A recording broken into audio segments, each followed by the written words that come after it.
Grief is very natural, normal, and necessary human response to loss. However, for many people, grief can often be an overwhelming and unsettling experience. This short video talks about how grief works, helping you to understand what the grieving process can look like, and recognizing some of the normal emotions and other responses individuals might experience when they are grieving. We also talk about some of the bereavement support services available to people in East Kent.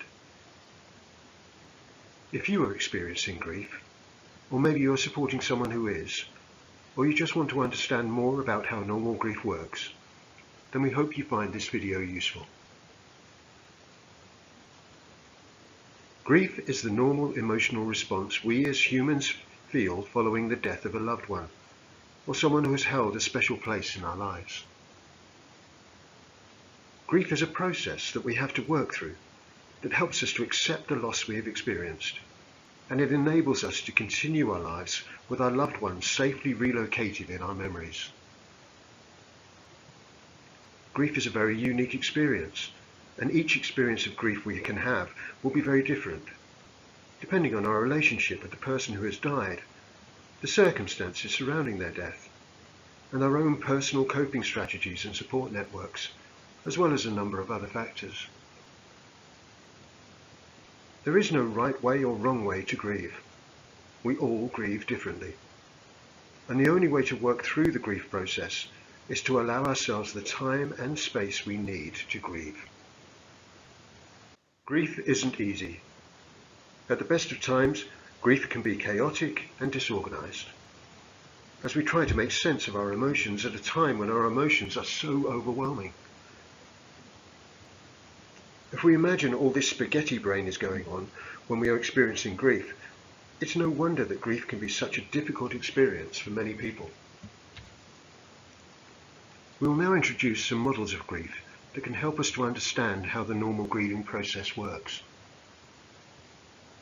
The 5 stages of grief, introduced by psychiatrist Elizabeth Kubler-Ross, describes a common progression of emotions people may experience when facing loss or major life changes. Denial, or a sense of shock or disbelief. In this stage, you may find it hard to accept the reality of the loss, often thinking, this can't be happening. Anger and feelings of frustration and resentment. Anger may be directed at yourself, at others, or the situation itself as you try to process the injustice or the pain of the loss. Bargaining, or trying to regain control or prevent the loss. This stage involves if-only statements, as you wish for ways to change the situation. Depression, a deep sadness that sets in as the reality of the loss becomes undeniable. You may withdraw and feel overwhelmed by the weight of your emotions, often experiencing regret or isolation. Acceptance and finding peace or resolution. Although the pain of the loss may persist, you begin to adjust to the new reality and find ways to move forward. These stages serve as a framework to understand grief, though each person's experience will be unique. You may experience these stages in different orders or intensities. There is no predetermined or predefined order to grief. People will move from one stage to another, and very often can revisit a stage more than once. And you can see how the spaghetti brain is going on again here on the screen.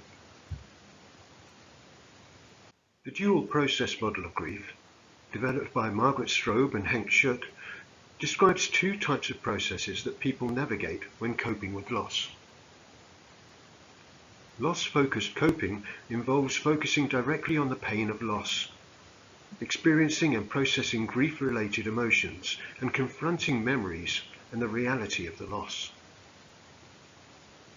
Restoration-focused coping involves adjusting to life without the person, managing daily tasks, forming new routines, and engaging in activities that help rebuild a sense of normality. The model suggests that you oscillate between these 2 types of coping, moving back and forth as you work through your grief.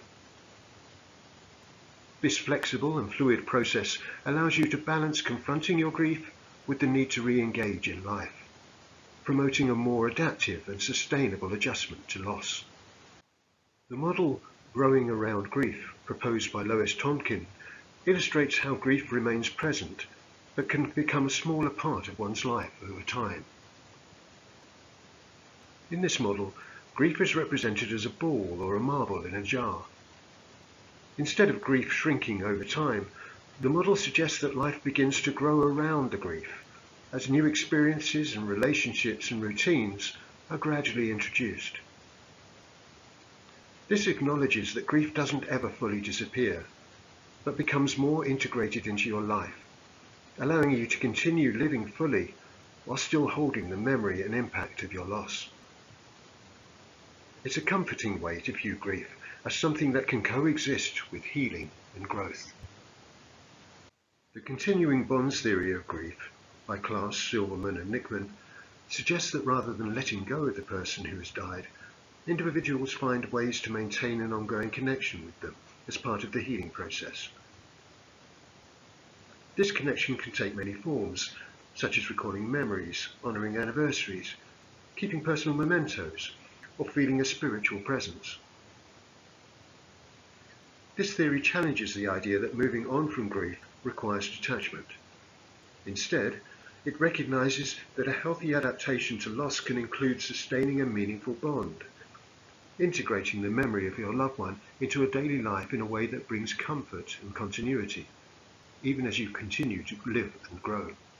As we have already said, grief is a natural, normal, and necessary response to loss, a unique and individual experience. There is no right or wrong way to grieve. It's normal to feel sad and shocked, to feel scared and anxious about the future, to feel worried about death, or feel numb and not feel anything at all. It's normal to feel angry all the time, or to cry too much, or even laugh too much. It's normal to want to sleep all the time, or to not be able to sleep at all. It's normal to want to give up, or to continue to grow with new opportunities, or to feel like everyone else has moved on around you. It's normal to feel unprepared, confused and helpless, guilty or relieved, lonely or isolated, or want to be alone all the time. These feelings may come all at once, or you may not feel anything at all for a while. They may come at the most obvious of times, or when you least expect it. The important thing to remember is that these feelings are all normal. There is no right or wrong way to grieve. We all grieve differently. Most people cope with their grief with the support they receive from family, friends, and their local community. Having an understanding of how the grief process works and knowing what bereavement support is available can also be helpful. For some people, being able to share their experience of grief with others who are in a similar situation can help to normalize feelings and make new connections and support networks. Very few people may find it difficult to process their grief and may feel they are stuck and unable to move forward. Or they may be at risk of having a complex or adverse grief reaction due to other personal life experiences that become entangled with the grieving process. For these people, seeking the help of professionals such as a bereavement counsellor can be helpful. Pilgrims Stepping Stones bereavement services are available to any adult living in East Kent. Our booklet, Your First Steps to Bereavement Support, guides you through the normal grieving process, providing information about local and national bereavement support services, including stepping stones groups and programs run by Pilgrim's dedicated team of bereavement volunteers. Printed copies are available, and you can also find a version on our website. Our friendly and welcoming Stepping Stones cafes run every month at the Ashford, Canterbury and Margate Hospices, offering a relaxed and safe space to meet other people and share your experiences.